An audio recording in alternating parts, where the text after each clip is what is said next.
నా శ్రమలో నేను యెహోవాకు మొరపెట్టితిని, ఆయన నాకు ఉత్తరం ఇచ్చెను.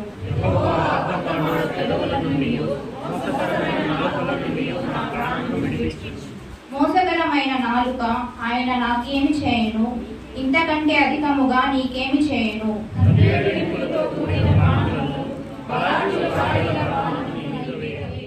పరిశుద్ధుడైన దేవా, నీ పాదములు కొందనాలు, స్తుతులు, స్తోత్రాలయ్యా. ఈ ఉదయకాల సమయంలోనైనా మమ్మల్ని జ్ఞాపకం చేసుకోండి అయ్యా. ఈ పరిశుద్ధ దినాన్ని నా తండ్రి నైనా మీరంతలో మమ్మల్ని ఆదరించి తండ్రి, గత ఆదివారం ఏంటి తండ్రి, ఆదివారం వరకు తను మమ్మల్ని ఎంతగానో కాచి కాపాడినందుకు మీకు స్తుతులు, స్తోత్రాలయ్యా. నీకు చేరిన బిడ్డలందరినీ జ్ఞాపకం చేసుకోండి అయ్యా. తండ్రి ఈరోజు తండ్రి ఈ పరిశుద్ధ దినాన్ని తండ్రి ఈ బిడ్డ ద్వారా తండ్రి మాకు ఏ వాక్యాన్ని అంటే అందిస్తారో తండ్రి, ఆ వాక్యాలతో నడుచుకోవడానికి సహాయం చేయండి తండ్రి. దేవుడికి మహిమకరుడు గాక. ఇప్పుడు వచ్చిన ప్రభుత్వాలైన అందరికీ కూడా సుశిస్తున్నాను తెలియజేస్తున్నాను. మరి దేవుని యొక్క శాశ్వతమైనటువంటి ప్రేమను బట్టి మరి యొక్క విశ్రాంతిలో ప్రవేశించడానికి దేవుడు నన్ను మనందరినీ కూడా ప్రేమించి ఈ రీతిగా సజీవులకి వచ్చిన విధానాన్ని బట్టి దేవుడికి తీసుకోవాలని చెప్తున్నాను.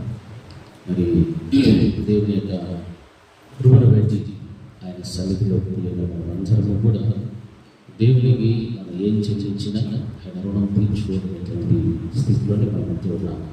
ఎందుకంటే దేవుడు అంత గొప్ప ప్రేమతో మనం ప్రేమిస్తున్నాడు. కాబట్టి మన దినాలలో మనం చేసిన ప్రయత్నాలలో ఆరోగ్య విషయంలో, ఆర్థిక విషయంలో, ఆత్మీయత విషయంలో దేవుడు మనం అందరినీ కూడా ఇంతగా బలపరుస్తూ మరి ఆయన ఇచ్చినటువంటి ఈ యొక్క కృపలో మనకు ఆశ్చర్యం మనం ఉన్నామనంటే నిజంగానే మనం ఎంతో ధన్యులు కానీ వాక్యం ద్వారా మనం తెలుసుకుంటున్నాం.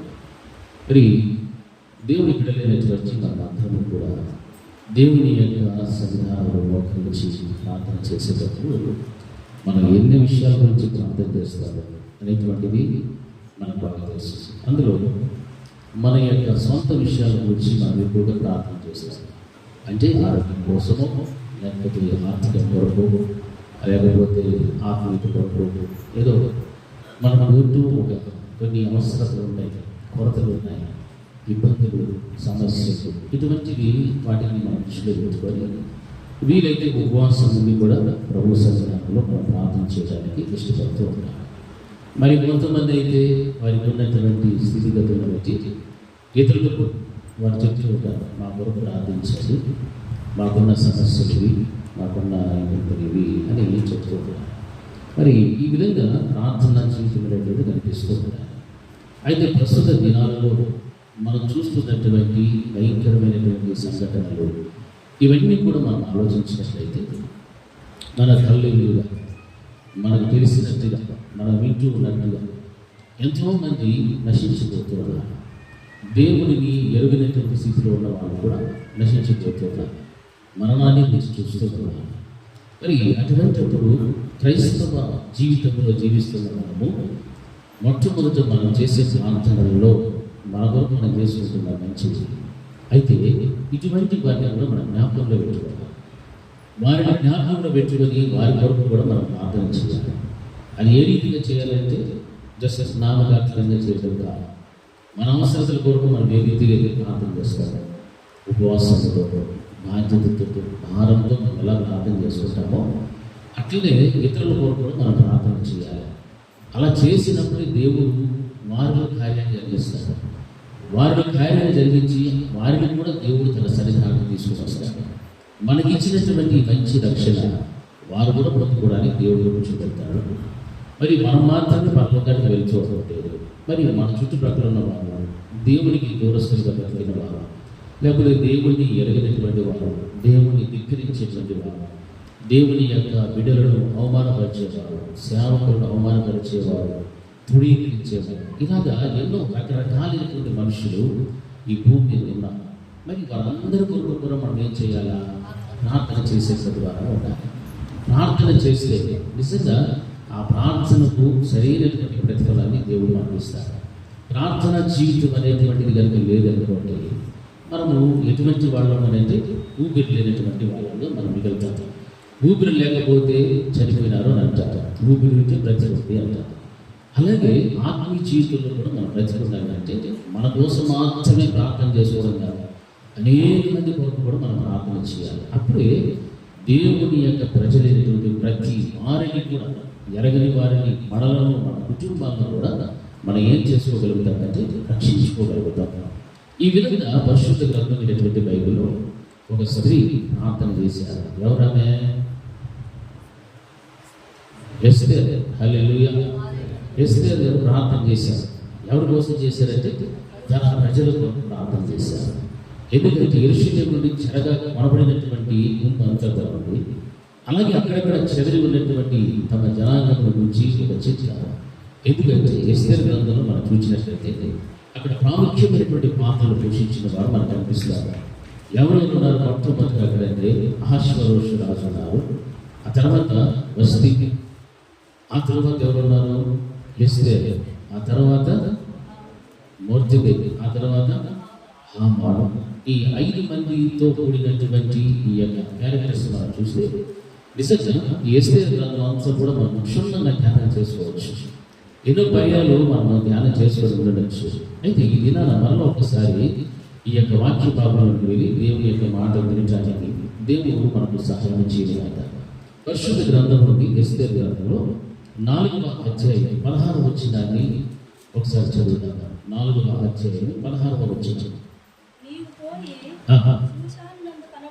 షూషనునందు కనబడిన యూదులందరినీ సమాజ మందిరమునకు సమకూర్చి నా నిమిత్తము ఉపవాసం నుండి 3 దినములు అన్నపానములు చేయకుండుడి. నేను నా పనికత్తెలలో కూడా ఉపవాసముందము ప్రవేశించుట న్యాయ వ్యతిరేక్తముగా ఉన్నను నేను రాజునందుకు ప్రవేశించుదును, నేను నశించదను. హల్లెలూయా. చూడు, ఇంకా ఎస్తేర్ గ్రంథంలో మనం చదువుకుంటూ వస్తున్నప్పుడు మొట్టమొదట రాణి అయినటువంటి వస్తీ అహష్వేరోషు ఆమెను తొలగించడం జరుగుతుంది. అంటే రాజు యొక్క మాటలను ధిక్కరించినటువంటి కారణాన్ని బట్టి. రెండవదిగా ఆ స్థానంలోనికి ఎవరు వచ్చారంటే ఎస్తేర్ రాణిగా ఎంపిక ఎత్తుగా మనకు అనిపిస్తుంది. ఆమెను గురించి వాక్య భాగం ఏమి సెలవిస్తుంది తెలుసా? ఆమె ఎటువంటిది అంటే ఆమె అందమైన రూపమును సుందర ముఖమును గలదై ఉండెను. ఆమె తల్లిదండ్రులు మరణము పొందిన తర్వాత మొర్దెకై ఆమెను తన కుమార్తెగా స్వీకరించడం వాక్యం సెలవిస్తారు. అలాగే మనం చదువుకుంటూ వస్తే ఆ చిన్నది అతని దృష్టికి ఇంపైనది కలుగుతా ఆమె అతని వలన దయ పొందెను. హల్లెలూయా. 2 చేతులు ఎత్తి గట్టిగా చెప్పాలి, వాక్యాన్ని చాలా జాగ్రత్తగా. హల్లెలూయా, హల్లెలూయా. ఆమె ఎటువంటిదంటే అందమైన రూపమును సుందర ముఖమును గలదై ఉండెను. ఆ చిన్నది అతని దృష్టికి ఇంపైనది కనుక ఆమె అతని వలన దయ పొందినటువంటి స్త్రీ. ఎవరైతే ఎస్తేర్ స్త్రీ దేనికి సాదృశ్యం అంటే సంఘమునకు సాదృశ్యంగా అనిపిస్తారు. ఇది జ్ఞాపకం పెట్టుకోవాలి. మరి ఎస్తేరు చేసినటువంటి పని ఏమిటో మనం గమనిస్తూ ఉన్నప్పుడు నిజంగా ఆమెను చూసినటువంటి రాజుకు ఆమె యొక్క దయపెట్టాలి. అంతేకాదు కానీ ఎస్తేరును చూసిన వారందరికీ కూడా ఆమె యొక్క దయపెట్టాను. స్త్రీల అందరికంటే కూడా ఎస్తేరును దేవుడు ఏం చేశాడు? ప్రేమించెను. రాజు ప్రేమించినట్టు వాక్యం మనకు బోధిస్తున్నారు. నా ప్రియమైనటువంటి దేవుడు పెట్టారా, ఇది ఈ రీతిగా ఉంది. ఈమె కూడా యెరూషలేము పట్టణం నుండి చెరగా కొనబడినటువంటి ఇక్కడికి వచ్చినటువంటి యూదుల జనాంగంలో ఒకటి. అయితే ఈ విషయం ఎవరికి కూడా తెలియదు. అయితే మొదటిగా చెప్పాడు, మన జనాంగం గురించి కానీ మన ప్రజల గురించి కానీ ఎవరికి కూడా చెప్పకూడదని చెప్పాడు. అయితే దానికి ముందుగానే ఈమె చూడటానికి సుందరమైన ముఖము కలది అందమైనటువంటిది కాబట్టి రాజు యొక్క రాణి యొక్క స్థానంలో వెళ్ళడానికి ఈమెను కూడా అక్కడ ఉన్నటువంటి వారు ఈమెను కూడా ఎన్నిక చేసుకొని పెట్టుకున్నారు. అయితే ఈ విషయం ఎలా ఉన్నప్పుడు అక్కడ ఉన్నటువంటి అహష్వేరోషు రాజు రాణిగా ఎంపిక అవడానికి సిద్ధపాటులోనికి వెళ్ళినటువంటి ఎస్తేర్ రాణి అక్కడ ఉన్నారు. అయితే రాజు కింద ఉన్నటువంటి ఒక వ్యక్తి హామాను అనేటువంటి వ్యక్తి ఉన్నారు. ఈ హామాన్ అనేటువంటి వాడు రాజు కింద ఉన్నటువంటి అందరికీ కూడా పైగా ఒక స్థానాన్ని దేవుడు ఆ యొక్క అహష్వేరోషు రాజు ఇచ్చారు. దానిని బట్టి అతను ఎంతో సంతోషంగా ఉల్లాసంగా ఎంతో చక్కగా తనకున్నటువంటి హోదాను బట్టి ఉండేటువంటి స్థితి మనకు కనిపిస్తూ ఉంది. అయితే అక్కడ ఉన్నటువంటి వారిలో మొర్దెకై అనేటువంటి వ్యక్తి కూడా మనకు కనిపిస్తూ ఉన్నాడు. మొర్దెకై ఎటువంటి వాడు? యూదులకు సంబంధించినటువంటి వాడు. అతడు మనుషులకు నమస్కరించేటువంటి వాడు కాదు. అయితే ఆ విధంగానే ఈ హామాను ఎదురొచ్చినప్పుడు, వెళ్ళినప్పుడు, బయటకు వచ్చినప్పుడు మొర్దెకై అతనికి ఏం చేయకుండా వాడంటే నమస్కారం చేయనటువంటి వాడు. తగ్గినటువంటి ప్రజలందరూ కూడా వారిపై ఉన్నటువంటి అధికారి వచ్చి ఉన్నాడని అతన్ని గౌరవించి నమస్కరించేటువంటి వాడు. అయితే మొర్దెకై మాత్రము అతనికి నమస్కారం చేసేటువంటి వ్యక్తిత్వం కాదు. దానిని దృష్టిలో పెట్టుకొని ఇతనిని ఏ విధంగా సరే నేనేం చేయాలంటే చంపివేయాలని నిర్ణయం తీసుకున్నాను. అతన్ని చంపడంతో సరిపోదు, కానీ అతనికి సంబంధించినటువంటి జనాంగం ఎవరైతే ఉన్నారో, ఎక్కడైతే చెదిరి ఉన్నారో వీళ్ళందరినీ కూడా నేనేం చేయాలంటే చంపివేయాలి. అలా చంపివేయాలి అంటే రాజు యొక్క ఉంగరము ద్వారా ముద్రింపబడినటువంటి ఒక శాస్త్రమును తయారు చేసి, ఆ శాస్త్రము కనుక ఒక్కసారి ముద్రింపబడి రాజు సంతకము చేస్తే ఇక దాన్ని ఎవరు కూడా మార్చలేరు అనేటువంటి ఒక ఆలోచన, ఆ యొక్క కుట్రతో కూడినటువంటి ఆలోచన కలిగి ఉన్నాడు. కాబట్టి ఈ విషయము మొర్దెకై తెలుసుకొని మొర్దెకై ఎవరికి వర్తమానం పంపాడంటే రాణిగా ఎంపిక అవడానికి అంతఃపురములో ఉన్నటువంటి ఎస్తేరు దగ్గరికి పంపాడు. అప్పుడు ఆమె చెప్తున్నటువంటి వాడు, ఇంకా నేను 30 రోజులు అయ్యింది ఇప్పటికి ఈ యొక్క అంతఃపురంలోకి వచ్చి రాజును చూడటానికి ఇప్పటికీ నాకు ఇంకా అనుమతి రాలేదు. రాజు యొక్క అంతఃపురములో రాజు దగ్గరికి వెళ్ళాలంటే రాజుగారి యొక్క అనుమతి రావాలి.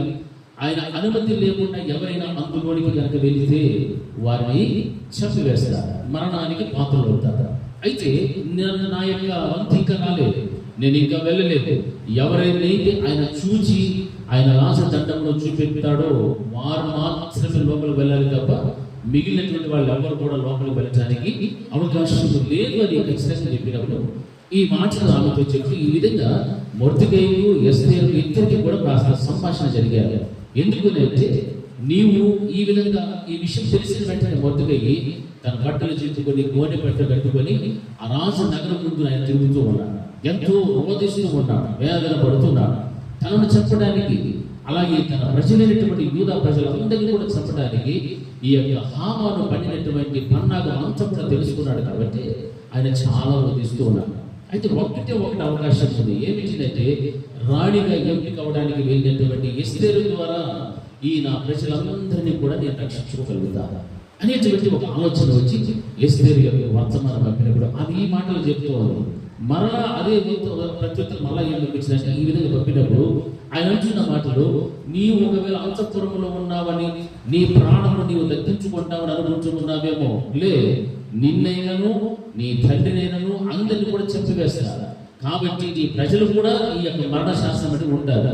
ఎందుకంటే హామాను చేసినటువంటి కార్యం ఆ విధంగా ఉన్నది అనేటువంటి విషయాలు అక్కడ మళ్ళా పంపించినప్పుడు ఆమె విని అప్పుడు ఈ మాటలన్నీ కూడా చెప్తుంది. శూషునందు కనపడిన యూదులందరినీ కూడా నేనేం చేస్తే సమాజ మందిరములు సమకూర్చి నా నిమిత్తం ఉపవాసం నుండి 3 దినములు అన్నపానములు చేయకుండా ఉండాలి. ఇక్కడ నేను కూడా నా పనికత్తులతో పాటు 3 దినములు ఉపవాసము నేను కూడా ఉంచాలి. ఎవరి కోసం ఈ ఉపవాసము? ఎందు నిమిత్తము అంటే తన జనులను రక్షించు కొరకు ఆ యొక్క రాజు ఎదురుకు నిలబడబోతూ ఉన్నది. హల్లెలూయా. రాజుతో మాట్లాడడానికి సిద్ధపాటు కలిగి వెళ్తుంది. ఆమెకు అంతఃపురంలోనికి వెళ్ళటానికి రాజు యొక్క ఆజ్ఞ లేకపోయినప్పటికీ కూడా తన ప్రజలను రక్షించుకోవడం కోసం, తన ప్రజల మీద ఉన్నటువంటి మరణ శాస్త్రములు రాయబడినటువంటి తాకీదులన్నిటిని కూడా దృష్టిలో పెట్టుకుని ఆమె రాజు యొక్క వెళ్ళడానికి సిద్ధపడిపోయాలి. హల్లెలూయా. మరి ఆమె వెళ్ళాలి అంటే ఏం కావాలా? ధైర్యం కావాలి. దేవుని యొక్క కార్యం జరగాలి.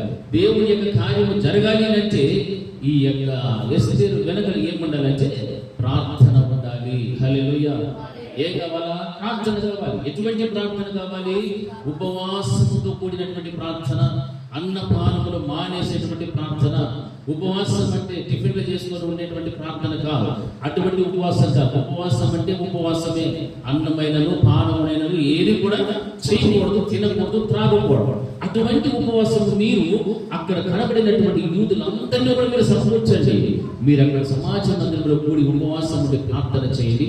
నేను నాతో ఉన్న పనికత్తెలు కూడా మేము కూడా ఉపవాసం ఉంటాం. ఎందుకు తెలుసా? రాజు దగ్గరికి వెళ్ళాలి. ఆయన కనికరము, ఆయన దయ్య ఎవరి మీదకి రావాలి? ఎస్తేరు మీదకి రావాలి. హల్లెలూయా. హల్లెలూయా. ఆ విధముగా రాజులో కార్యం జరగాలంటే రాణి కాబోతున్నటువంటి ఎస్తేరు వెనకాల ఏం జరగాల? ప్రార్థనలు జరగాలి. హల్లెలూయా, హల్లెలూయా. ప్రియమైనటువంటి దేవుని బిడ్డలారా, మన జీవితాలలో కూడా ఎన్నో మనకు ఉన్నాయి, అవసరతలు ఉన్నాయి, సమస్యలు ఉన్నాయి, తీరని బాధలు, కష్టాలు ఉన్నాయి. వాటి వెనుక వాటిని తీర్చబడాలంటే వాటి వెనుక ఏమన్నారా? ప్రార్థనలు ఉండాలి. ప్రార్థన అనేటువంటి జీవితం లేకపోతే, ఉపవాసంతో కూడినటువంటి ప్రార్థనలు కనుక లేకపోతే నీ సమస్యలు అలాగే ఉంటాయి, నీ జీవితము అక్కడే ఉంటుంది. నీ బ్రతుకు ఏమాత్రము కూడా అభివృద్ధిలోనికి వెళ్ళటానికి అవకాశము లేనటువంటి పరిస్థితుల్లోనే ఆగిపోతుంది తప్ప ఏ మాత్రం కూడా ముందుకు వెళ్ళేటువంటి అవకాశము ఉండదు. అందుకే ఎస్తేరు చెప్తున్న మాటలు, నేను నా పనికత్తెలను కూడా ఉపవాసముందము ప్రవేశించుట న్యాయ వ్యతిరేకముగా ఉన్నను, న్యాయ వ్యతిరేకముగా ఉన్నను, నేనేం చేస్తాను?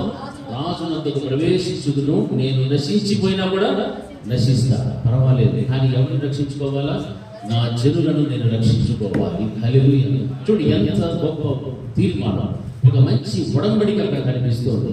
నేను ఏమైనప్పటికీ కూడా పర్వాలేదు, కానీ నా వెనుకున్న జనులు మాత్రము నశించిపోకూడదు. వారు చిన్నగా కొనబడినటువంటి వారు, చెరగా వచ్చినటువంటి యెరూషలేము పట్టణం వచ్చినటువంటి ప్రజలు ఏ ఒక్కరు కూడా, ఆ యూదులు ఎవరు కూడా నశించిపోవడానికి వీల్లేదు. నేను నశించిపోయినా పర్వాలేదు, దేవుడు నాకు ఇచ్చిన ఈ అవకాశాన్ని రాజులందుకు వెళ్ళటానికి నాకు ఇంకను ఆజ్ఞ లేకపోయినప్పటికీ కూడా నేను న్యాయ వ్యతిరేకమైనటువంటి దాన్ని కూడా నేను ఏం చేయగలుగుతాను? ఇప్పుడు దాన్ని కాదని నేను వెళ్తాను, నశించినా నశించిపోతాను, కానీ నా ప్రజల కొరకు నేను ఆగను.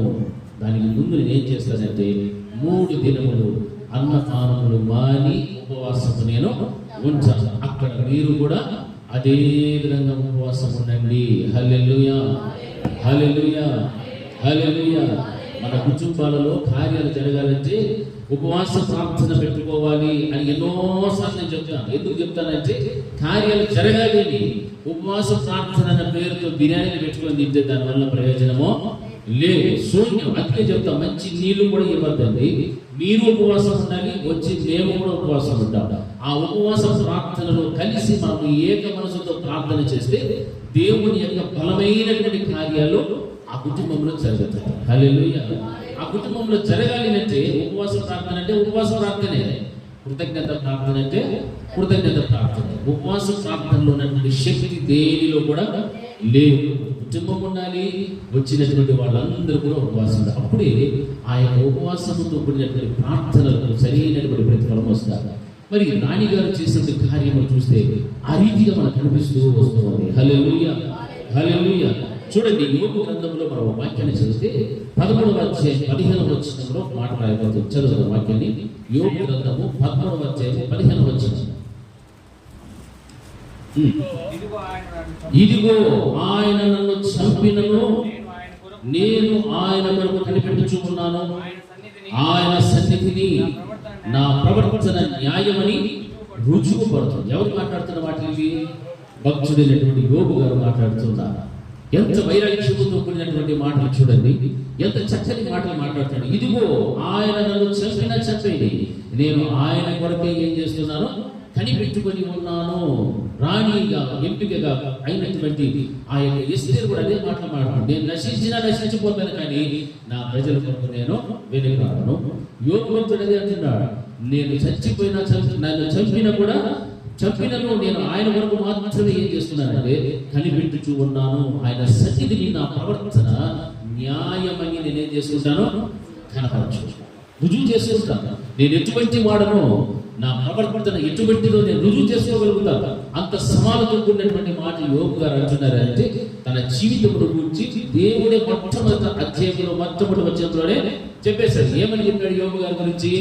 యోబు బూజు దేశమంతటిలో కూడా యథార్థవంతుడును న్యాయవంతుడును దేవుని యందు భయభక్తి కలిగి చెడుతనమును విసర్జించినటువంటి వారు ఎవరైనా యోబు గారు. అందుకే మాట్లాడుతున్న మాటలు ఎంత బలమైనటువంటి మాట అంటే, ఆయన నన్ను చంపినను నేను ఆయన కొరకే ఏమవుతానో కనిపెట్టుకోగలుగుతాను. హల్లెలూయా.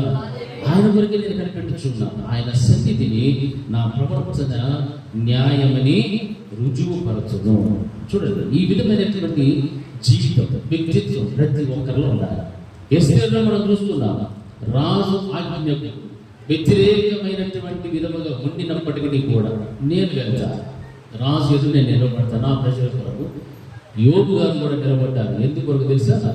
దేవుడి యందు తనకున్నటువంటి భయం భక్తి కలిగిన జీవితంలో తన కలిగిన ఆత్మీయతను ఏమాత్రం కూడా కాపాడుకోలేని విషయంలో తప్పిపోకుండా దేవుడి ఎదుట తాను అపవాదిన సాతానునికి అధికారం ఇచ్చినప్పటికీ కూడా వాడిని జయించడానికి, వాడి దృష్టిలో ఓడిపోకుండా దేవునికి గణపరచడానికి ఆయన ఎందే కనిపెట్టుకుని ఉన్నానని చెప్తున్నాడు. చూసారా? హల్లెలూయా. ఎప్పుడు కూడా సుఖాన్ని అనుభవించాలని కోరుకోలేదు. ఎప్పుడు కూడా తనకున్నటువంటి ధనాన్ని, తనకున్నటువంటి ఆస్తిని అనుభవిస్తూ సుఖముగా తన జీవితాన్ని వెళ్ళబుచ్చాలని అనుకోలేదు యోబుగా. అదే రీతిగా అంతఃపురంలో ఉన్నటువంటి ఆ యొక్క ఎస్తేరు కూడా అదే జీవితాన్ని కోరుకుంటుంది. ఈ విధమైనటువంటి జీవితం ఉండినా నశించిపోయినా ఏమైపోయినా కూడా పర్వాలేదు, కానీ నా జనులను మాత్రం నేను ఏం చేసుకోవాలి? రక్షించుకోవాలి. ఇటువంటి వైరాగ్యముతో కూడినటువంటి బ్రతుకు ప్రతి విశ్వాసం కూడా ఉండాలి. నువ్వు ఎవరి కొరకైనా నువ్వు ప్రార్థన చేస్తున్నావు, ఎవరి కోసమైనా నువ్వు విజ్ఞాపన చేస్తున్నావు, మొరపెడుతున్నావు అంటే నీవు ఏమేమైనా కూడా పర్వాలేదు. ఉపవాసము, అన్నపానములు మాని కఠినమైన ఉపవాసమును ప్రార్థన చేయి. ఇక ఏమైనా పర్వాలేదు, వారైతే రక్షించబడాలి. నశించిపోతున్నటువంటి అనేక మంది ఉన్నారు, వారందరినీ కూడా రక్షించడానికి నా వంతుగా నేను ఉపవాసం ఉండాలి, ప్రార్థన చేయాలి, కన్నీరు కట్టాలి అనేటువంటి వైరాగ్యముతో కూడినటువంటి భక్తి నీకు ఉంటే అప్పుడు యోబు వలె ఆయన నీ ప్రవర్తన న్యాయమని నీవేం చేసుకుంటావు? రుజువు పరుచుకోగలుగుతావు. హల్లెలూయా. నీ యొక్క ఆత్మీయ జీవితం ఎప్పుడైతే బలహీనమవుతూ ఉంటుందో నీ కొరకు నీ ప్రార్థన చేసుకోలేవు. ఇతరుల కొరకు ఏం ప్రార్థన చేస్తావు? ప్రార్థన చేయడానికి మనసుదా? కారణం ఏంటంటే నీ అంతటి నీవే దేవుడి ఎలా తెలుసా? భక్తిహీనతలో నీ బ్రతుకుతూ ఉంటావు, భక్తిహీనత కలిగిన జీవితంలో నీవు జీవిస్తూ ఉంటావు. అటువంటి జీవితంలో ఉన్నప్పుడు నీవు మందిరానికి కూడా రావడానికి ఇష్టపడవు. ఆ కింద వచనంలో మాటలు చదవండి. అది అధ్యాయంలో యోబు గ్రంథంలో మాటలు 13వ అధ్యాయంలో 16 వచనం అనుకోండి, 16-17 చూడండి. భక్తిహీనుడు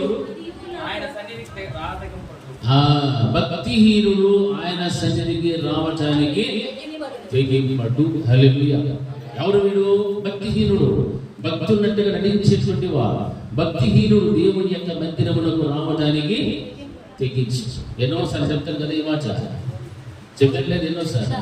భక్తిహీన స్థితిలో ఉన్నటువంటి వారు దేవుని యొక్క మందిరానికి రావాలి అంటే తెగిపోయినటువంటిది ఉండదు. ఏదో ఒక అడ్డు, ఏదో ఒక సాగు, ఏదో ఒకటి.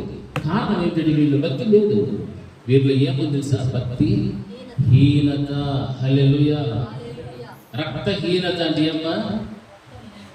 రక్తమో లేదు కానీ బతికే ఉంటుంది. మనిషి బతికే ఉంటాడు కానీ రక్తం ఏముండదు, హీనత నుండి వెళ్ళిపెట్టాడు. అట్లా రక్తహీనత ఉంటే ఆ వ్యక్తి శరీరం అంతా ఏమవుతుందో బలహీనపడుతుంది. ముఖం చూస్తేనే మనకు అర్థమైపోతుంది. ముఖం అంతా కాలిపోయినట్టు, చేతులంతా కాలిపోయినట్టు, ఏదో అట్లా అంటే ఎగిరాడేమో పడిపోయినట్టుగా ఉంటాం. ఏం కారణం అంటే లోపల ఉండాల్సిన రక్తమో లేదు. హల్లెలూయా. అదే విధంగా భక్తి ఎంత ఉండాలో అంత లేకపోతే కూడా సాతానుడు చిన్న పన్నెడుకోండి ఎగిరి ఏడబెట్టారో ఏమో మనకి తెలియదు. ఏమంటే వీళ్ళు కూడా భక్తి లేదు, వీళ్ళు కూడా క్రైస్తవులు లేదు, దేవుని నమ్మిన వాళ్ళే. ఏం కారణం? ఏడబడిందనంటాడు, అన్న కొట్టుకో కొంచెం చెరులో పడిందంటాడు. ఏమైంది నీ భక్తి? ఏమైంది నీ ఆత్మీయ బలము అంటే అంత ఉత్తిదే. హల్లెలూయా. 2 చేతులు మాత్రం చెప్పాలి, ఎవరు చెప్పాలి? హల్లెలూయా. 2 చేతులు ఎత్తి ఉండలేని ఎత్తలేదా? హల్లెలూయా. Very good. అలా వెతికి ఎవడు పారిపోవాలా? భక్తిహీనుడు దేవుని సన్నిధికి రావడానికి తెగించాడు. యోబు అది అన్నాడు, నన్ను ఆయన చంపినను నేను ఆయన కొరకు కనిపెట్టుచున్నాను, ఆయన సన్నిధి నా ప్రవర్తన న్యాయాన్ని రుజుపరుచుకున్నాను. అదే రీతిగా ఎస్తేరు అదే చెప్తున్నాడు. ఏమంటుంది? నేను నశించినా కానీ నా చెల్లు కొరకు నేనేం చేస్తాను? ఉపవాసం నుండి నేను వెళ్తాను. ఉపవాసం నుండి ప్రార్థనలు కనిపెట్టి ఆమె రాజు నిలబడటానికి వెళ్తూ ఉంది. హల్లెలూయా. ఇక 5వ అధ్యాయంలోకి వచ్చేసరికి ఎస్తేరు యొక్క ఆ యొక్క ప్రమేయమైనటువంటిది మనకు కనపడడం ప్రారంభమవుతారు. 3వ దినమందు ఎస్తేరు రాజభూషణములు ధరించుకొని రాజనగరం యొక్క ఆవరణంలో రాజు సన్నిధికి వెళ్ళి నిలిచినో రాజనగర ద్వారములకు ఎదురుగా ఉన్న రాజావరణంలో తన రాజాసనము మీద రాజు కూర్చుని ఉండెను. ఆవరణంలో నిలబడి రాజు చూడగా ఆమె యందు అతనికి మరలా దయ్యం పుట్టెను.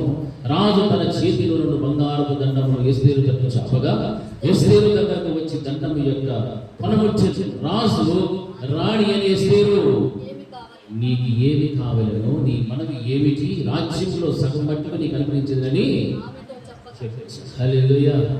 ఏం కావాలమ్మా, ఏం కావాలి నీకు? రాణి అనేటువంటి ఎస్తేరు ఏం కావాలి? నా రాజ్యంలో సగం మట్టుకు ఇచ్చేస్తా, నీ మీద నాకు దయ్యం కావాలా చెప్పు అని అడుగుచు. అయితే ఆమె ఏం చేసి తెలుసా, యుక్తముగా తోచిన రాజు ఎస్తేరు రాజునకు యుక్తముగా తోచినట్ల నేను రాజు కొరకు నిశ్చితము చేయించిన విందులకు రాజుమైన హామానును నేను రావాలని కోరుచున్నానని ప్రత్యుత్తరం ఇచ్చాను. హల్లెలూయా. చూడండి రాజుకి ఎలా ఉంటుంది, ఒకవైపు ఎస్తేరు అంటే అతనికి ఏముంది, దయ్య ప్రేమ, ఆమె చూడటానికి అందమైనది, సుందరమైనటువంటి ముఖము కలిగినటువంటిది, అందమైన రూపము కలిగినటువంటిది. ఆమె నేరుగా వచ్చేసి రాజభూషణను ధరించుకుని వచ్చి నిలబడి, రాజా ఈ రోజు నేను ఏర్పాటు చేసిన విందులకు నీవును నీతో పాటు నీ హామాను కూడా రావాలని ఆహ్వానిస్తే ఎవరైనా ఊరుకొని వచ్చారా? వెంటనే హామాన్ చెప్తున్నాడు, వెళ్ళటానికి అన్ని ఏర్పాట్లు చెయ్యి, కమాన్ అన్నాడు. అంతే వెళ్ళారు.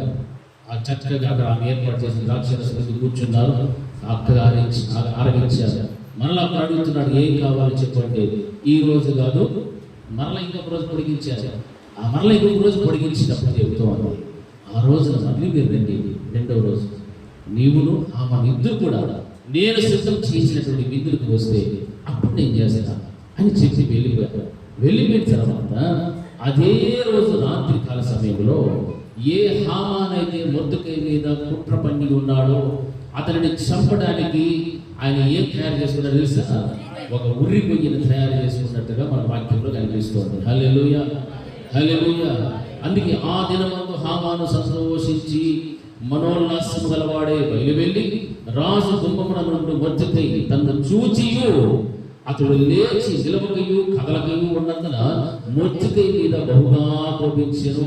ఇంటికి వచ్చాడు, నేను ఎటువంటి వాడు, ఐశ్వర్యం ఎంతనా, ఇది ఎంతనా, అది ఎంత అనేసి భార్యను పిలిచాడు. అక్కడ వాళ్ళందరినీ పిలిచి గొప్పలు చెప్తున్నాడు. కానీ రాజు నాకు ఇచ్చినటువంటి ఈ యొక్క స్థితిని బట్టి నాకు ఏమీ కూడా ప్రయోజనం లేదు. ఏమిటంటే అక్కడ ఉన్నాడే మొర్దెకై నన్ను చూచి కూడా లేచి నిలబడలేదు, నమస్కరించలేదు, కదలలేదు.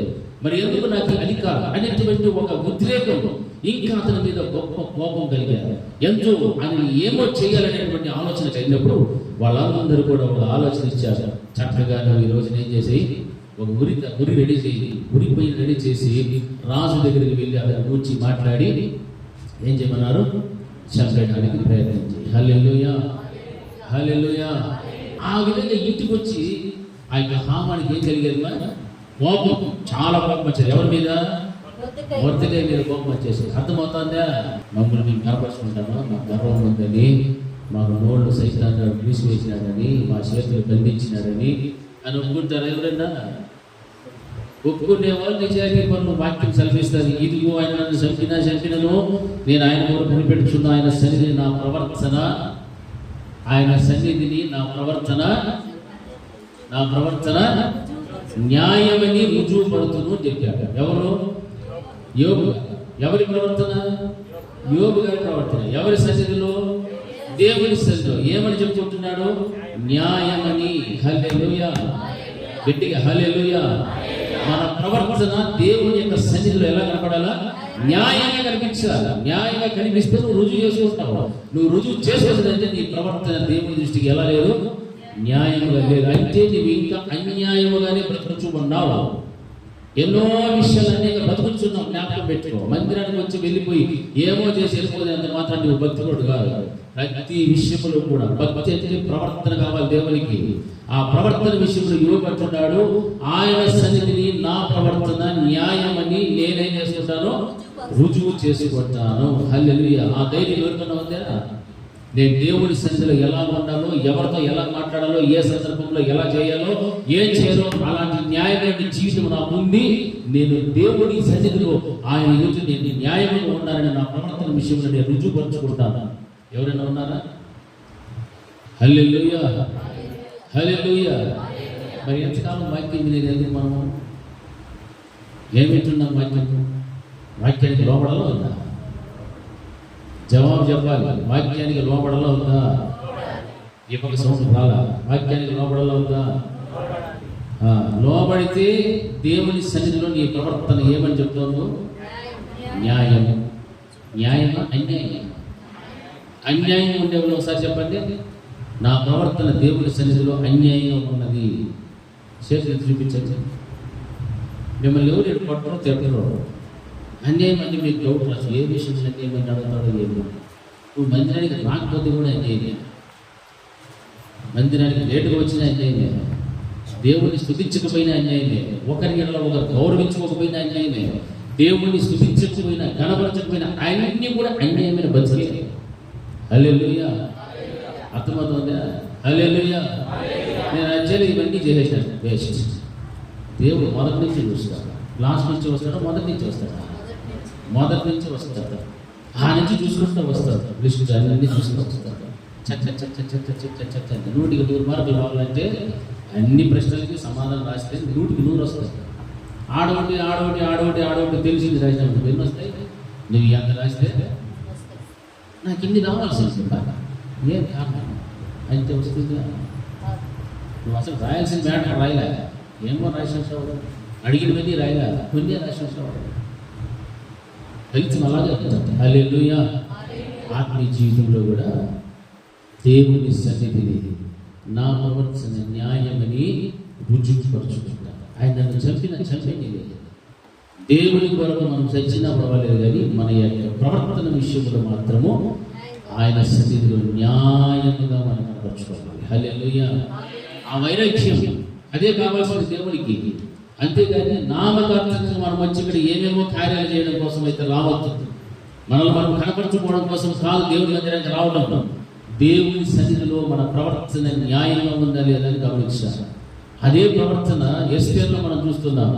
నేను నశించిపోయినా పర్వాలేదు, కానీ నా ప్రజల కొరకు నేను రాజు దగ్గరికి పోయి నేను నిలబడతాను. అప్పుడు 2వ పర్యాయం వెళ్ళాను.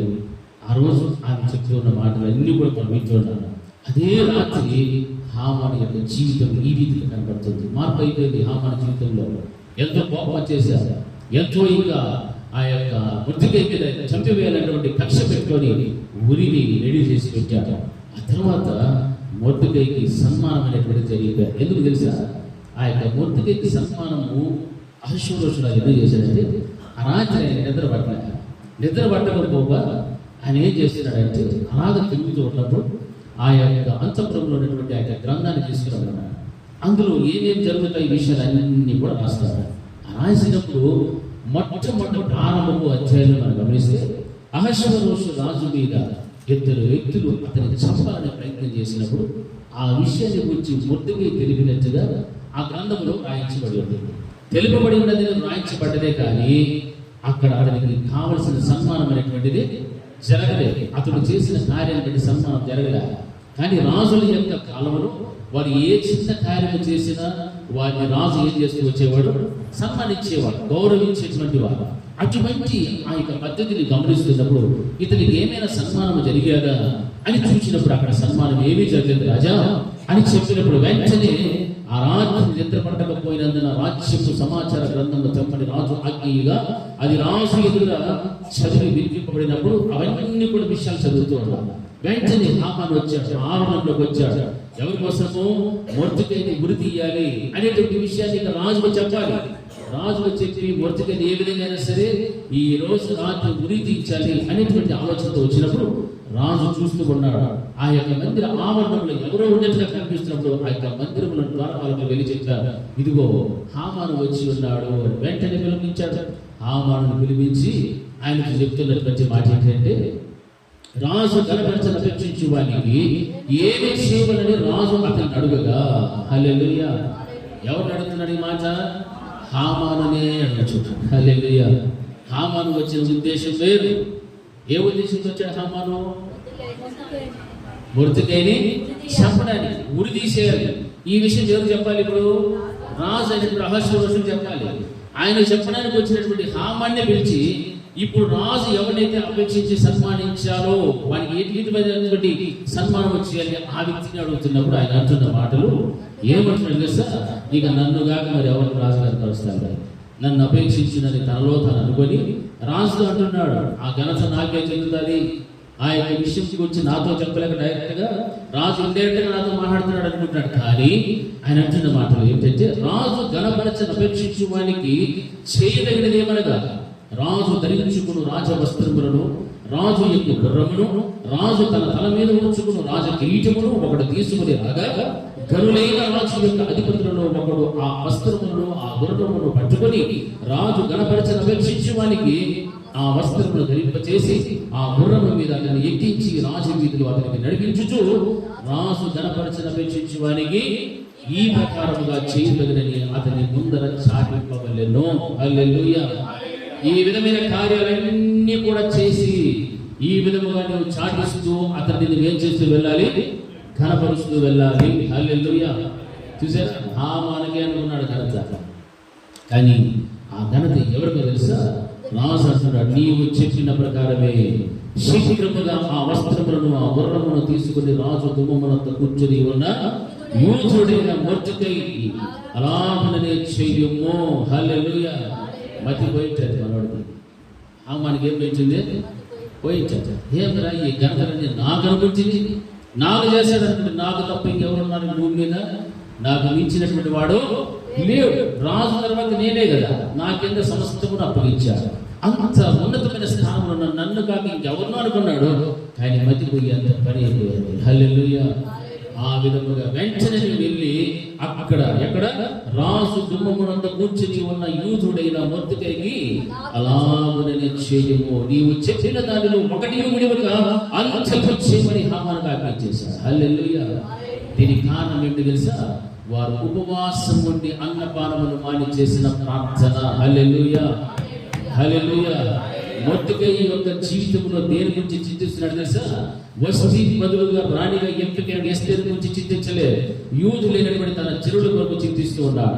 వారిని చంపడానికి ఈ గుట్లతో ఉన్నటువంటి హామాను రాయిచంద్ర తాకీదులో చూచి విని ఆ సమాచారం అంతటి కూడా రోధిస్తూ ఉన్నాడు. ఎంతో కృంగిపోతున్నాడు, బాధపడుతున్నాడు. చెరగా వచ్చినటువంటి యెరూషలేములో యూదులందరినీ కూడా ఈ విధంగా వీడు చంపివేయడానికి ఇటువంటి కుట్ర పన్నాడు కాబట్టి ఎంతో రోదన బాధతో ఉన్నాడు. ఆ జనులను రక్షించడం కొరకు ఎస్తేరుతో మాట్లాడుతున్నాడు. ఎస్తేరు చెప్పింది మొర్దెకై చేశాడు, మొర్దెకై చెప్పింది ఎస్తేరు చేశాడు. ఈ రెండింటి మధ్య ఏం జరిగేదంటే ఉపవాస ప్రార్థన జరిగేది. హల్లెలూయా. హల్లెలూయా. ఉపవాస ప్రార్థన జరిగేది కాబట్టి ఎవరైతే ఉరి కావలసినటువంటి వారుగా నియమించుకున్నాడో అదే హామాను చేత అదే వ్యక్తికి రాజు ఏం చేస్తున్నాడు? ఘనపరచడానికి చెప్తున్నాడు. హల్లెలూయా. రాజు కిరీటము, రాజు ధరించు వస్త్రములు, రాజు యొక్క గుర్రం మీద కూర్చోబెట్టి రాజును అపేక్షించినటువంటి వాడికి చేయదగినటువంటి సన్మానము ఇదే అని చాటిస్తూ వెళ్ళాలి. హల్లెలూయా. హల్లెలూయా. అంత గొప్ప సన్మానాన్ని సంపాదించుకోగలిగాడు మొర్దెకై. హల్లెలూయా. ఇక అంతే హామాను రాజు ఆయన మీరేదనుకుందా లేదు చెప్పినట్టు చేశాడు. ఆ ప్రకారమే హామాను ఆ వస్త్రములను ఆ గుర్రమును తీసుకుని మొర్దెకైకి వస్త్రమును ధరింపజేశాడు. గుర్రం మీద ఎక్కించుకున్నాడు. రాజు వీళ్ళు అతను నడిపిస్తూ రాజు ఘనపరచను అపేక్షించు వానికి ఈ ప్రకారం చేయతగునని అతని ముందర చాటిస్తూ వెళ్తున్నాడు. హల్లెలూయా. గట్టి చెప్పాలి. హల్లెలూయా. హల్లెలూయా. చూసేది ఎంత ఘనత సంపాదించుకోగలిగారు. ఈరోజు మనకు ఘనత కావాలి అని అంటే మన వెనకలు ఏముండాలా? ప్రార్థనలు ఉండాలి. హల్లెలూయా. గట్టి చెప్పాలి. ఏముండాలి? ప్రార్థనలు ఉండాలి. ఘనత కావాలని కోరుకుంటా మంచిదే, ప్రార్థన లేకపోతే ఘనత రా. మొదటి ఎవరికి చెల్లించాలి ఘనత? ఆయనకి చెల్లించాలి. ఆయన ఘనత దొంగిలించుకోకూడదు. ఆయనకు రావాల్సిన ఘనత దొంగిలించుకుంటే దేవుడు అంటాడు, నాకు చెందవలసిన ఘనతను ఎవరికి కూడా దేవుడికి ఇవ్వాల్సిన ఘనత దేవుడికి. ఆ తర్వాత ఆయన నీకు కనపరుస్తారు. అది నేర్చుకోవాలి. కానీ దేవుని ప్రకారం పెడతారు, కాపరిని ప్రకారం పెడతారు. నేనే నేనే అని అనుకుంటే నేనే ఏమైపోతుంది? ఇట్లుంటే దాన్ని దేవుడు ఏం చేస్తాడు? వచ్చి పడేస్తాడు. హల్లెలూయా. గట్టి చెప్పండి. హల్లెలూయా. హల్లెలూయా. ఎప్పుడు కూడా మనము ఎదుటి వ్యక్తిని కనపరిచే వారు ఉండాలి. నువ్వు ఏం కోరుకుంటావో అది నీ ఎదుటి వ్యక్తికి మొదట చెయ్యి. అప్పుడు అక్కడి నుంచి నీకు వస్తారు. నువ్వేమీ చేయవు. ఇట్లా పోయినా మనకు బిగుసుకోలేదు, వాడు కూడా బిగుసుకొనే పోతాడు. ఏం మనకు ఈడుపురం వచ్చేదేమో, నరాలు బలహీనతేమో అనుకో వెళ్ళిపోతాడు. అర్థమైంది నా మాట? అట్లా మందిరంలో ఇంట్లో చిట్లే వినమనుకో ఏమో పాపం రోగమేమో అనుకుంటాం. కానీ అది ఎందుకు వస్తుంది తెలుసా? లోపల కనపడినటువంటి అహంకార, గర్వం, అసూయ, ఈర్ష్యలు, కక్షలు లోపల పెట్టుకొని ఎదుటి వ్యక్తిని కనపరచలేనటువంటి దౌర్భాగ్యమైన స్థితిలో ఉంటే ఆ విధంగా కనిపిస్తూ వచ్చారు. హల్లెలూయా. కానీ మన వెనక ప్రార్థన ఉంటే, ఉపవాస ప్రార్థన ఉంటే దేవుడు మళ్ళీ ఏం చేస్తాడు? కనపరుస్తాడు. మరి మొద్దుకైకి చచ్చిపోవాల్సింది, మొద్దుకైకి గురి వేయవలసినటువంటి స్థితి ఆ హామాను చేసినప్పుడు అంత భయంకరమైనది. అతనిని చంపితే సరిపోదనుకున్నాడు. తన జనులందరూ కూడా ఎక్కడెక్కడైతే చెదిరి ఉన్నారో అందరినీ కూడా చంపేయాలని నిర్ణయించుకున్నాడు. రాజుగారి ముందర చేత ముద్ర వేయించుకుని బాధ్యతలు రాయించి పెట్టేశారు. ఇక ఉండేటువంటిది ఏమిటంటే మరణమే. ఎక్కడ యూదులు ఉన్నారు అక్కడంతా మరణమే. ఈ రోజున చూడండి, మన దేశంలో కూడా ఎంతో మంది క్రైస్తవులను ఏం చేస్తున్నారు? చంపేస్తున్నారు. మణిపూర్ ప్రాంతంలో అందరూ చనిపోయిన వాళ్ళందరూ ఎవరు? క్రైస్తవులే. హల్లెలూయా. మరి వారి కోసం మనం ప్రార్థనలు చేయాలా వద్దా? చేయాలి. వారి కోసం నిలబడాలి. అటువంటి క్రైస్తవ సమాజం ఈ రోజున ఎంత ఇబ్బంది పడుతుందో, ఎంత రోధిస్తూ ఉన్నదో, భారతదేశమే కాదు యావత్ ప్రపంచం మీద మనం చూస్తూ వస్తే ఎంతో మందిని ఈ రోజున బలి తీసుకుంటున్నారు, ఎంతో మందిని అవహేళన చేస్తున్నారు, అవమానపరుస్తున్నారు, ఎంతో రకరకాలైన హింసలు, బాధలు ఇవన్నీ చేస్తున్నారు. కారణం ఏమిటంటే దేవుని యొక్క రాకడ బహు సమీపంగా ఉన్నది కాబట్టి. హల్లెలూయా.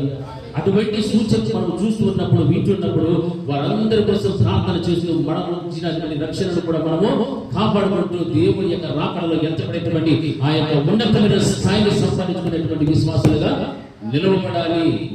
ఆ స్థితిని విడిచిపెట్టేసి ఇంకా నిర్లక్ష్యంగా ఉండి దేవునికి దూరం దూరం దూరం జరుగుతూ ఉంటే భక్తిహీనుడికి వెళ్తావు. భక్తిహీనుడి దేవుని యొక్క సన్నిధికి ఏమని చెప్పాడు? రావటానికి తెగిపడు. హల్లెలూయా. ఇక రాడు వాడంటే ఒక్కసారి ఆగిపోయాడంటే ఆగిపోవడం అలవాటు చేసుకుంటాడు.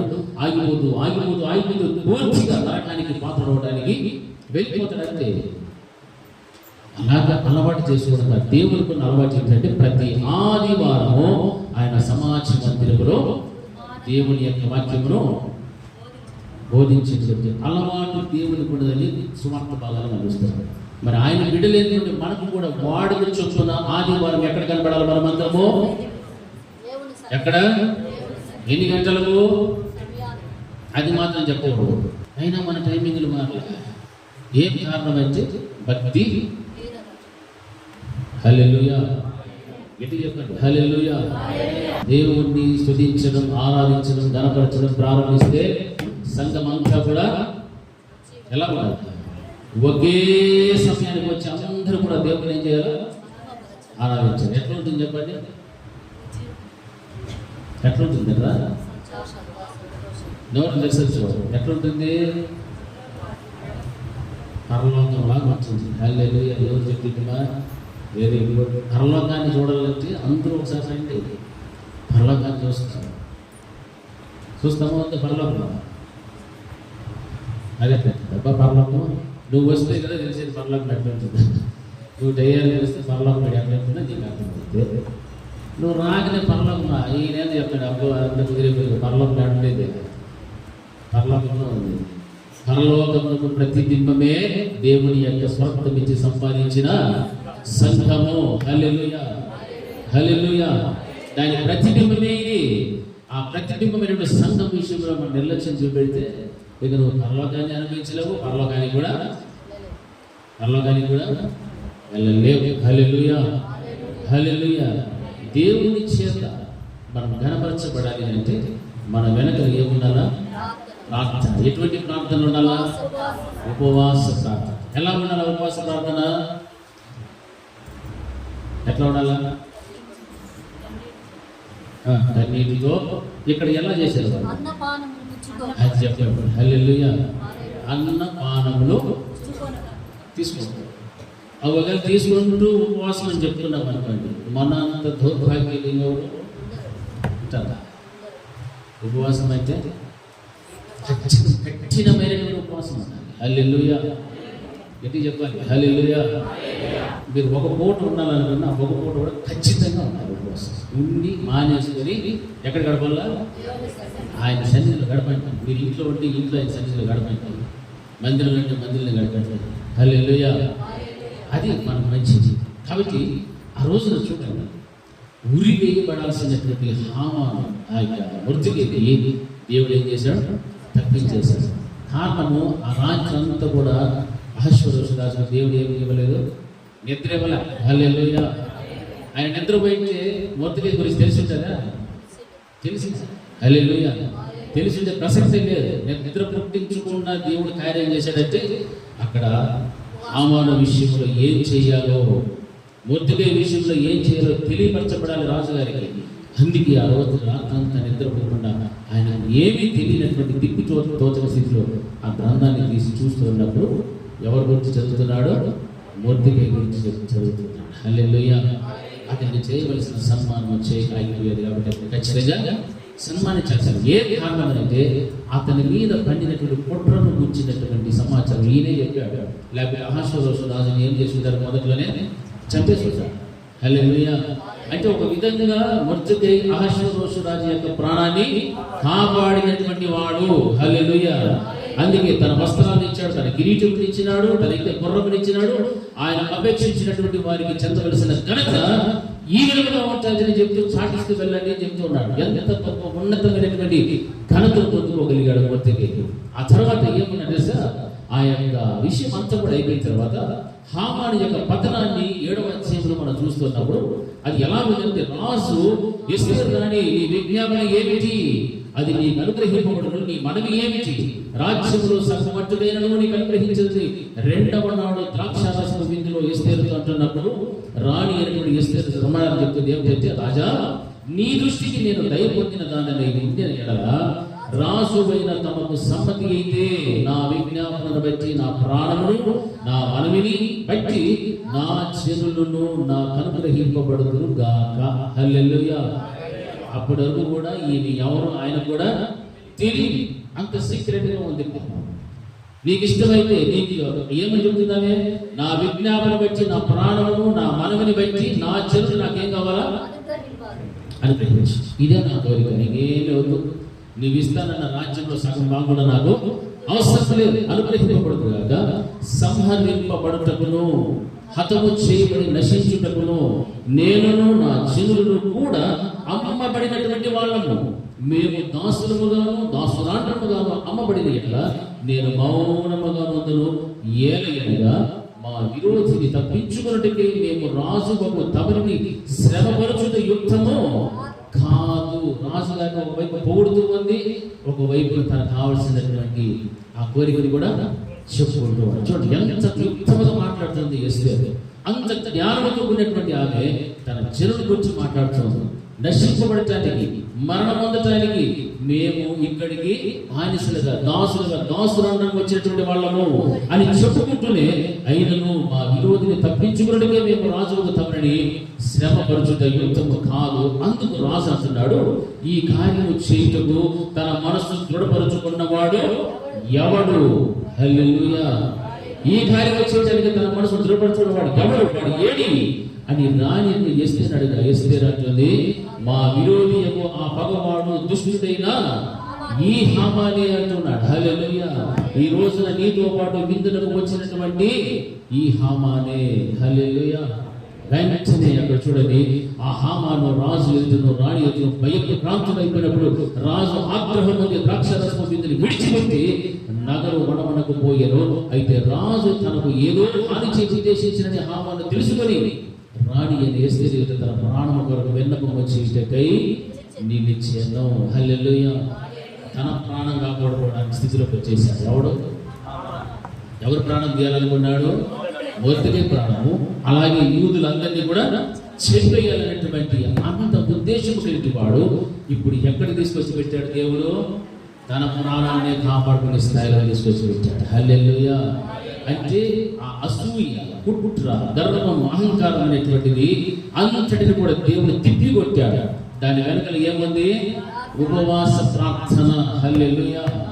కొన్ని పర్యాలు మన జీవితం అనుకోవచ్చు, ఏమీ నా వల్ల కాదు, అసాధ్యమే, ఇక నా జీవితం మిథ్యని అనుకోవచ్చు. కానీ ఉపవాసం పడి ప్రార్థన చేసి ఆ ఉపవాస ప్రార్థనలో దేవుడు అన్నింటిని కూడా ఏం చేయగలుగుతాడు?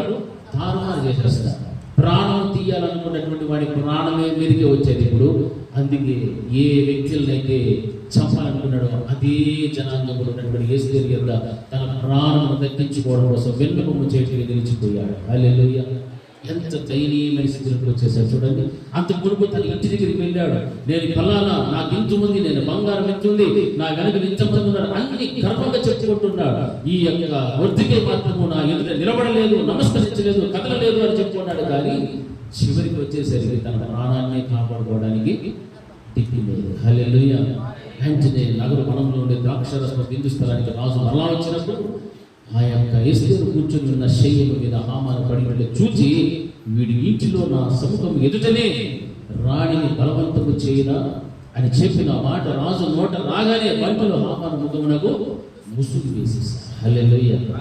రాజు కోపము ఆగ్రహము గ్రహిస్తూ ఉన్నారు బంటులు. వెంటనే వాడి ముఖానికి ముసుగు వేసి రాజు ముందు నుండి పండులలో ఆ షండులలో హర్పోనా అన్నప్పుడు ఏలినవాడా చిత్తగించుము, రాజు మేలు కొరకు మాట్లాడిన మొద్దుకైని ఉరితీయుము, హామాను చేసిన 50 మూరల ఎత్తుగల ఉరికొయ్య హామాను ఇంటి యొక్క నాటబడి ఉన్నదనగా. హల్లెలూయా.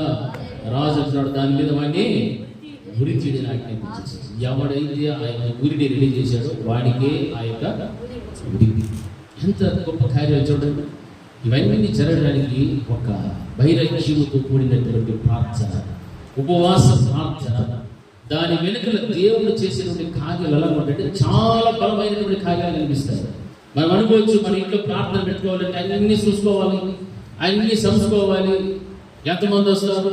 4 వస్తారేమో, 10 మంది వస్తారేమో, 20 మంది వస్తారేమో, వాళ్ళకి మంచి చెడ్డ చూడాలి. ఇవి కాదు. మన ఇంటిలోనైనా మన వ్యక్తిగత జీవితంలో సమస్య వచ్చినప్పుడు వెంటనే మనం చేయాల్సిన పని ఏంటి? రాణిగా ఉన్నటువంటి ఆమె చెప్పేది, 3 రోజులు అన్నపానములు మాని మీరు అక్కడ సమాజంగా కూడుకోండి. నేను నా పనిగత్తులు కూడా ఇక్కడ అదే పని చేస్తాం. హల్లెలూయా. వాక్యం చూడండి ఎంత గొప్ప కార్యాలు జరుగుతున్నాయంటే వెనుకలు ఏమి కనిపిస్తుంది? ఉపవాస ప్రార్థన. హల్లెలూయా.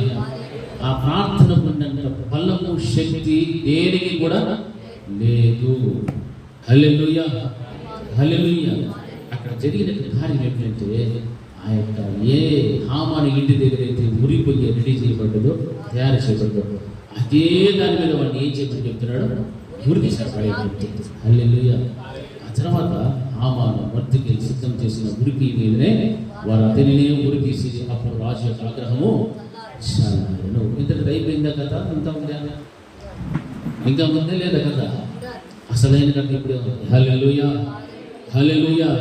ఎవడైతే కుట్ర పన్నాడో వాడు చచ్చిపోయాడు. అయినా అతని ద్వారా రాయించబడి ఉన్నటువంటి తాకీదులు మాత్రము అలాగే ఉండిపోయాయి. ఆ యొక్క యూదుల మీద రాయబడినటువంటి తాకీదుల ప్రకారం శిక్ష, మరణ శిక్ష అనేటువంటిది అలాగే అమలులోనే ఉంది. మరి దాన్ని ఏం చేయాలి? ఇప్పుడు తీసివేయాలి.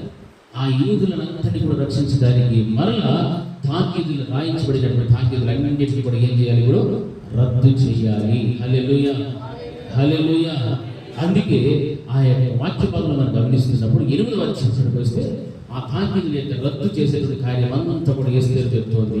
ఏమంటుందంటే అతని పాదముల మీద పడి అగాధీయుడైన హామాను చేసిన కీడును, అతడు యూదులకు విరోధముగా తలంచిన యోచనను వ్యర్థపరచుడని కన్నీళ్లతో అతనిని వేడుకొనగా.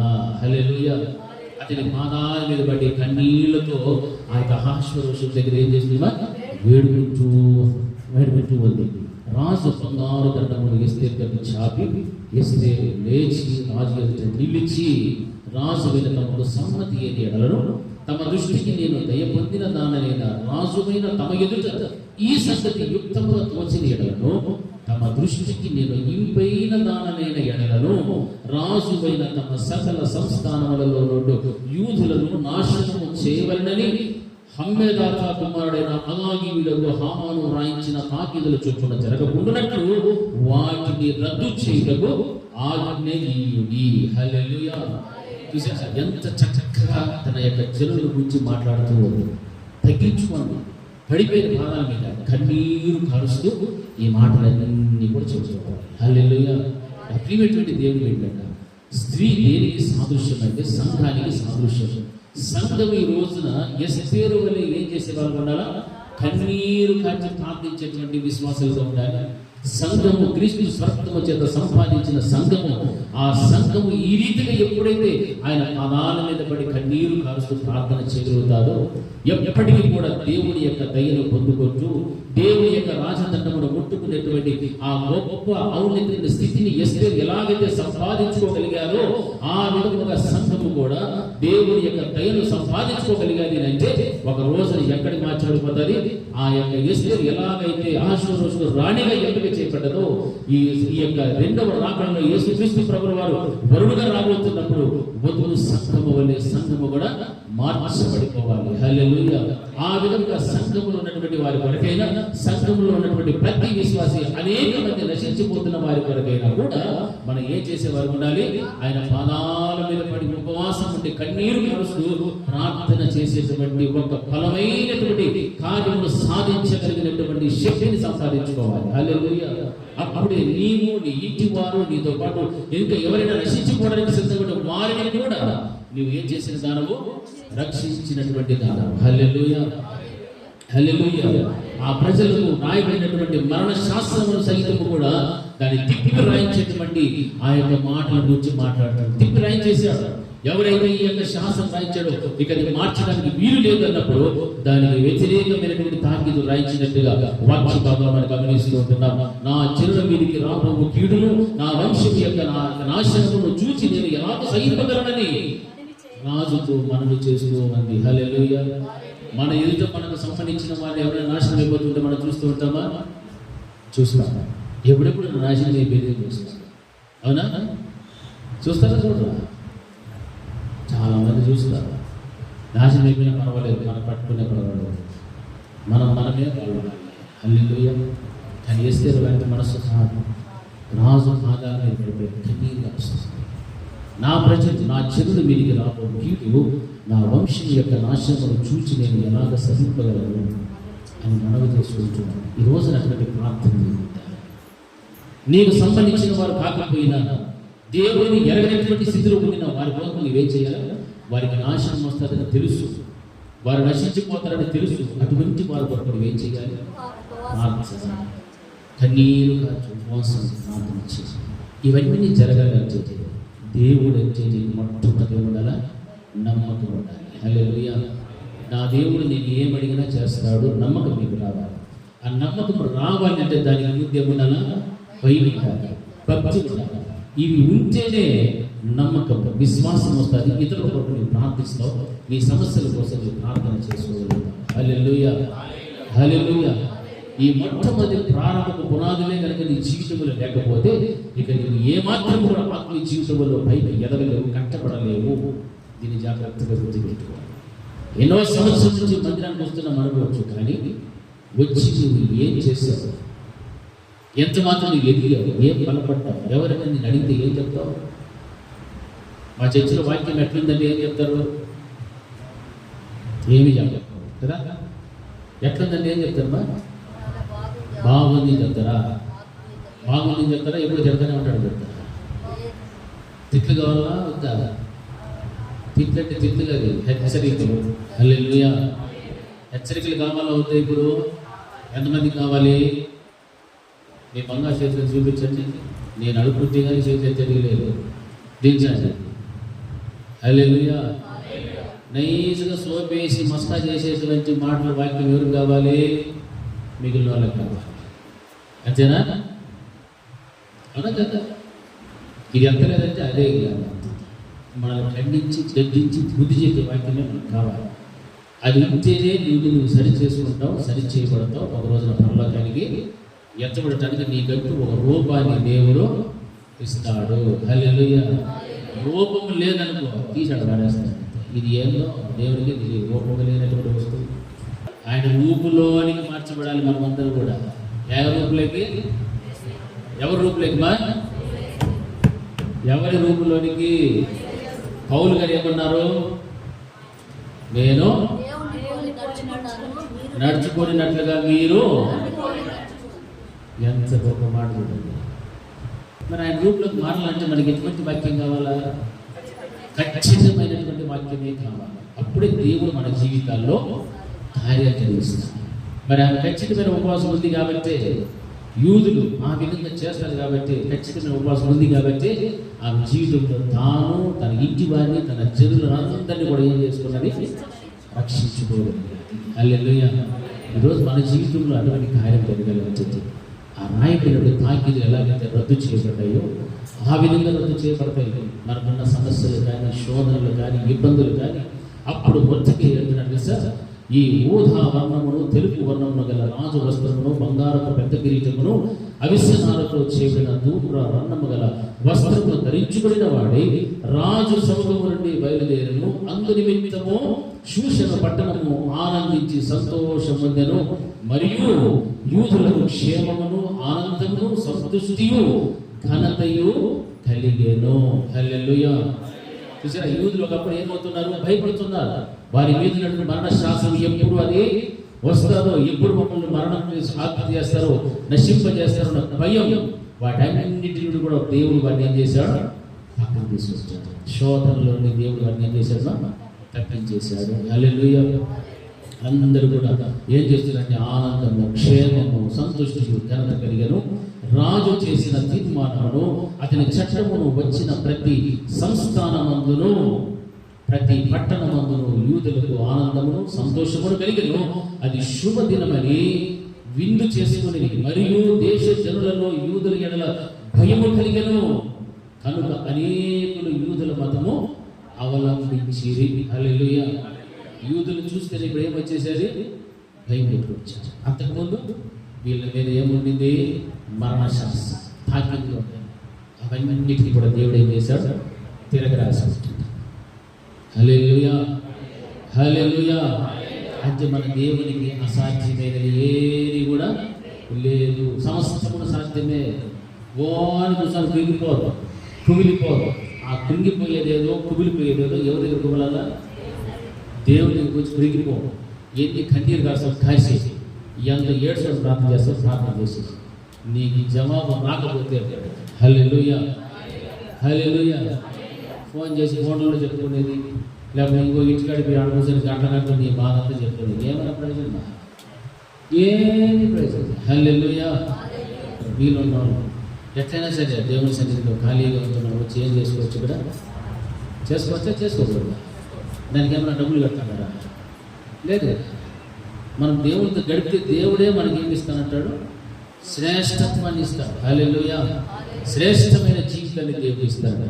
ఈ ప్రార్థన సహవాసము ద్వారా ఎన్నో కార్యాలు మనము చూడగలుగుతాము. హల్లెలూయా. హల్లెలూయా. అందుకే ఆ తర్వాత మొదటికి యూదుల విజయము, ఆ యొక్క హాకీదుల రద్దు, ఇవన్నీ అయిపోయిన తర్వాత మొదటికి కూడా రాజు యొక్క నగరంలో గొప్పవాడేను. ఈ మొదటికి వాడు అంతకంత గొప్పవాడవడం చేత అతని కీర్తి సంస్థానములన్నిటి ఎందు కూడా వ్యాపించారు. హల్లెలూయా. ఆ తర్వాత 17వ వచనంలో ఏమన్నాడు, 14వ దినమునందును వారు నెమ్మది పొంది విందు చేసుకోవచ్చు, సంతోషముగా ఉంది అనేటువంటి మాటలన్నీ కూడా మనకు కనిపిస్తుంది. చివరి అధ్యాయంలోకి వస్తే మొదటిగా యొక్క గొప్పతనాన్ని గురించి కూడా అక్కడ రాసుకుంటారు. చూడండి, ఆ యొక్క చక్కగా కనుగోబడి వచ్చినటువంటి, యెరూషలేములో వచ్చినటువంటి ఎస్తేరు ఎక్కడ, అహష్వేరోషు రాజు, ఆయన మొదటికి యూదులు, వీళ్ళందరి మీద చేసినటువంటి కుట్ర. అయితే ఎస్తేరు మొదటికి ఇద్దరు కూడా తన జనుల కోసం చేసిన ప్రయాస, ప్రార్థన, ఉపవాస ప్రార్థన, ఆ ప్రార్థన ద్వారా వారు ఎన్నో గొప్ప గొప్ప కార్యాలను సాధించుకోగలిగారు. హల్లెలూయా. హల్లెలూయా. ఒకవేళ మనకు శ్రమలు వచ్చినప్పుడు, కష్టాలు వచ్చినప్పుడు కూడా మనం దేవునినే మనం కలిగి జీవించాలి. కష్టం వచ్చిందని దేవుని విడిచిపెట్టకూడదు. అలాగే విడిచిపెట్టి ఉంటే ఆయన ఎస్తేరు కూడా తన జనుల కోసం ఉపవాసం ప్రార్థన చేసేటటువంటి తన జనులను రక్షించుకునేటువంటిది అంతకంటే కూడా ఈ రోజున నీ కుటుంబంలో, నీ రక్త సంబంధికులు ఎంతోమంది నశించుకోవడానికి సిద్ధంగా వచ్చేమో, లేకపోతే ఎవరైనా దేవునికి దూరస్తులుగా ఉన్నారేమో, వారి కొరకు నువ్వు ఏం చేయాలా?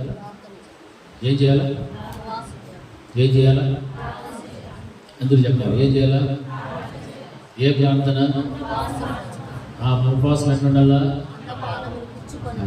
అన్న పానములు పుచ్చుకోకుండా ఉపవాసం నుండి ప్రార్థన. హల్లెలూయా. ఆ విధంగా చేసి మనలను, మన కుటుంబాలను నశించిపోతున్న వారిని కూడా మనమందరము మన ఉపవాస ప్రార్థనల ద్వారా రక్షించుకుందాముగాక. గట్టి చెప్పండి, ఇంకా గట్టిగా కళ్ళు మూసుకుందాం, ప్రార్థన చేసుకుందాం. బహోన్నతులైన మా తండ్రి, మీ శాశ్వతమైన ప్రేమను బట్టి మీకు స్తోత్రాలు. మీ వాక్కుల ద్వారా నాతో అందరితో కూడా మీరు మాట్లాడారు. ఎత్తెత్తినటువంటి మీ వాక్యం ఎంతో విలువైనటువంటి యేసుదేవుడు తన జనులను ఏ రీతిగా రక్షించుకోగలిగారు, ఆ విధమైనటువంటి నా తండ్రి రీతిగా సంఘాన్ని కూడా అనేక మంది కూడా రక్షించేటువంటి ఆ స్థాయిని కూడా చూచుంటుంది. ప్రార్థన అనేటువంటిది లేకపోతే ఊపిరి లేనటువంటి వారితో సహా ప్రార్థన జీవితంలో ప్రభావ మేమందరము కూడా బలవంతులుగా కూర్చుంటుంది. మీరు మహిమ పొందుకున్నారు. ప్రార్థిస్తున్న ప్రతి ప్రార్థనను కూడా మీరు వింటున్నది. బిడ్డల ప్రార్థనను మీరు స్థిరపరచండి, మహిమ పొందుకోవాలి. యేసు నామములో ప్రార్థించి వేడుకుంటున్నాను తండ్రి. నా ప్రాణమా యెహోవాను సన్నిధించు, నా అంతరంగమున సమస్తమైన పరిశుద్ధ నామమును సన్నిధించు. నా ప్రాణమా యెహోవాను సన్నిధించు, ఆయన చేసిన ఉపకారములను దేనిని మరువకు. మన తండ్రి దేవుని ప్రేమ, కుమారుడైన యేసుక్రీస్తు యొక్క కృప, పరిశుద్ధాత్మని యొక్క అన్యోన్య సహవాసం ఇప్పుడు ఎల్లప్పుడూ నిత్య నిరంతరం సదాకాలం ఆయన కృప సమాధానం మనకు మన కుటుంబాలను తోడి నడిపించునుగాక. ఆమేన్. అందరికీ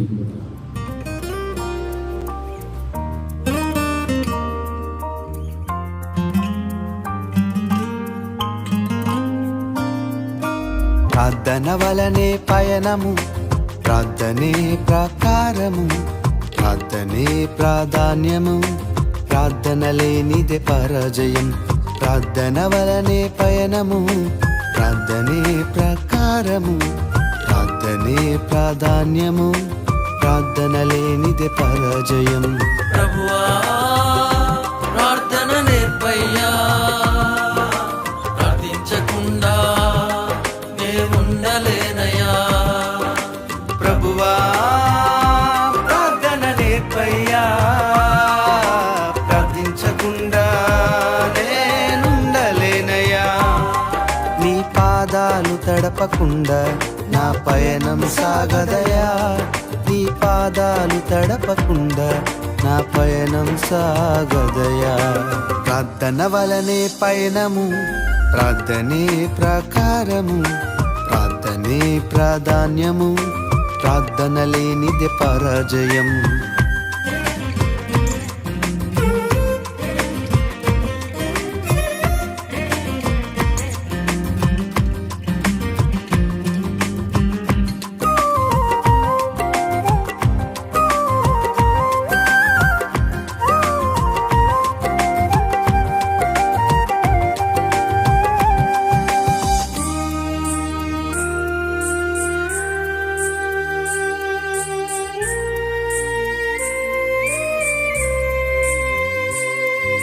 మగమ పమ గరి గరి సని సని సని పమ ప.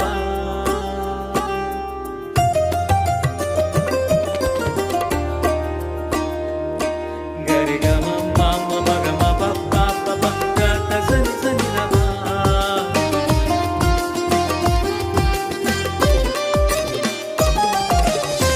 ప్రార్థనలో నాటునది పెళ్ళగించుట అసాధ్యము, ప్రార్థనలో పోరాడునది పొందకపోవుట అసాధ్యము.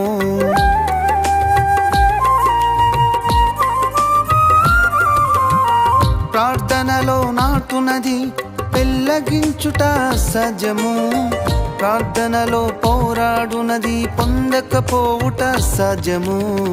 ప్రార్థనలో ప్రాకులాడినది పతనమవుట అసాధ్యము, ప్రార్థనలో ప్రాకులాడినది పతనమవుట అసాధ్యము.